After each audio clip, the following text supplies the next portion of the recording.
Et comme chaque année, au printemps reviennent aussi les parcours du cœur. Dès ce mercredi 1er avril jusqu'au 30 juin, il y a des centaines d'événements, des centaines, on peut le dire, dans la région pour mieux bouger, faire de l'activité et donc prendre soin de notre cœur. Le coordinateur de ces parcours du cœur, c'est Luc Michel Gore qui est avec nous ce matin. Bonjour. Bonjour.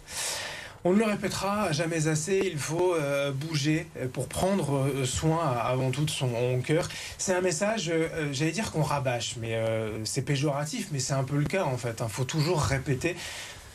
Il faut réussir à créer le réflexe de bouger. En fait, on a le réflexe de s'asseoir. On va monter dans un transport en commun, par exemple, on va avoir le réflexe d'aller s'asseoir. Alors qu'on est assis pendant toute la journée, on travaille majoritairement assis. Et donc, quand on a l'occasion, il faut rester debout ou il faut bouger. Donc, c'est ce réflexe qu'il faut réussir à créer quand on est face à un ascenseur ou un escalier. On a un réflexe de prendre l'escalier au lieu de prendre l'ascenseur. Enfin, c'est au quotidien, en fait. Faire du sport, c'est bien, mais bouger au quotidien, c'est ça qui va faire qu'on va faire notre activité physique quotidienne. Parce que bouger un peu plus, ça permet de préserver notre cœur et notre santé de manière générale. Oui, c'est ça, on n'est pas fait pour rester assis en fait. On est depuis des millénaires, des centaines de millions d'années, notre corps est constitué pour bouger. Et puis depuis 40 ans, qu'est-ce qui s'est passé? On a une société qui est de plus en plus sédentaire, on a tendance à bouger, à moins bouger.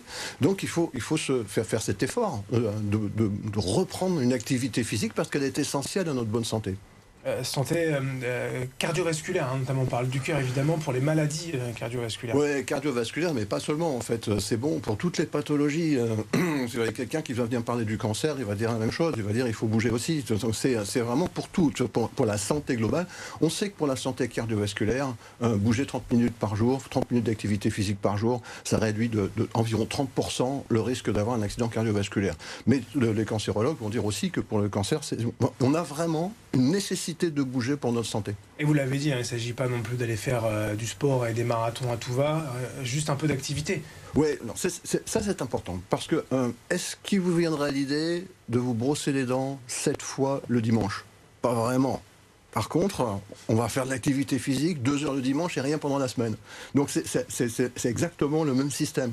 Il faut faire chaque jour au moins 30 minutes, pas la peine de faire 10 000 pas. 10 000 pas, c'est une histoire d'une marque de podomètre japonais qui a inventé ces 10 000 pas. En fait, la recommandation, c'est 30 minutes d'activité physique d'intensité modérée.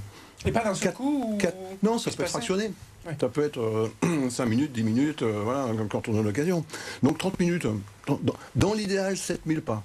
30 minutes, c'est environ 4000 pas. Voilà. Et vous le disiez, en fait, s'il y a un étage ou même une place de parking un peu éloignée, tout est bon finalement à trouver une excuse, l'arrêt de bus ou de métro un peu plus loin, finalement, celui d'avant, celui d'après pour marcher. On peut se trouver une facilité. C'est exactement ça. On n'a pas le temps de faire du sport. Ok, on n'a pas le temps de faire du sport. On a le temps de prendre 2 minutes pour bouger un peu. Au lieu de tourner pendant 10 minutes pour trouver une place pour se garer en face de chez soi, on se met à 300 mètres et on va faire 300 mètres. Si on prend les transports en commun, on descend un arrêt avant et on marche 3 minutes. Voilà, c'est ce réflexe en fait, retrouver ce réflexe de bouger. Et réapprendre aussi aux enfants, parce que là on parle finalement d'ascenseur, de voiture, ça concerne les adultes, oui. Mais chez les enfants, en fait, il y a vraiment un risque parce que les enfants bougent moins qu'avant. Oui, alors ils sont en danger. Il y a un vrai danger. On est sur une perte d'activité physique importante chez les enfants. Il faut absolument leur donner l'idée de rebouger. Ils ont perdu leur capacité cardiovasculaire. Ils ont perdu d'environ 20% leur capacité cardiovasculaire depuis 40 ans. Ça veut dire qu'ils courent moins vite et moins longtemps. C'est-à-dire que quand ils vont courir 800 mètres, ils vont le faire en 4 minutes au lieu de 3 minutes. Quand on regarde dans une cour de récré aujourd'hui, les enfants ils courent partout. Oui, c'est pas suffisant.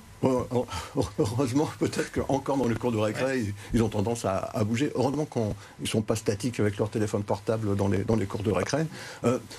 Les écrans, c'est bien, il faut pas supprimer les écrans complètement. Mais en fait, il faut réussir à trouver de la place pour chacun. Il faut trouver de la place pour bouger, de la place pour les nouveaux médias, pour les écrans, pour les réseaux sociaux. Voilà, il y a un mélange à faire qui fait qu'on va se trouver en forme et en bonne santé parce qu'on va reprendre cette activité qui nous motive. Le message est passé. Le moyen maintenant du message, c'est donc les parcours du cœur. Il y a plus de 500 événements grand public, privés aussi dans les entreprises et donc dans les écoles. C'est quoi exactement ces événements L'idée, c'est de faire ensemble, de bouger ensemble une fois par an, à l'occasion des Parcours du Cœur, pour se donner envie de bouger tous les jours, chacun son côté, les autres jours de l'année. Parcours du Cœur, c'est une grosse manifestation. Ça permet de reprendre la parole sur l'importance de l'activité physique et le faire ensemble, une fois dans l'année. Ça a un côté convivial, chaleureux et qui peut donner envie de le faire. Il y a beaucoup de Parcours du Cœur. On a 900 Parcours du Cœur dans les établissements scolaires. On a 550 qui sont organisés par des communes et des associations. On va avoir à peu près 350 000 personnes qui vont participer au niveau de la région Hauts-de-France à un Parcours du Cœur. Il y en a partout, dans le Nord-Pas-de-Calais, près de chez soi. Il y en a à peu près partout. Donc si vous voulez le trouver, il y a une cartographie qui se trouve sur le site fedecardio.org ou sur notre site parcoursducœur-hauts-de-France.fr. Et vous allez taper le nom de votre ville et vous allez trouver le Parcours du Cœur pas loin de chez vous. Et voilà, il y en a à peu près partout pendant 3 mois. Il n'est pas trop tard pour vous solliciter si on veut soi-même en organiser un ou monter une petite opération. C'est un peu tard, mais il y a toujours des moyens de trouver une dérogation possible. Normalement, les inscriptions sont finies, mais si vraiment une ville ou une commune ou un établissement scolaire veut organiser un Parcours du Cœur, ils nous mettent un mail sur le point de contact du site et puis on en discutera. Pas de souci.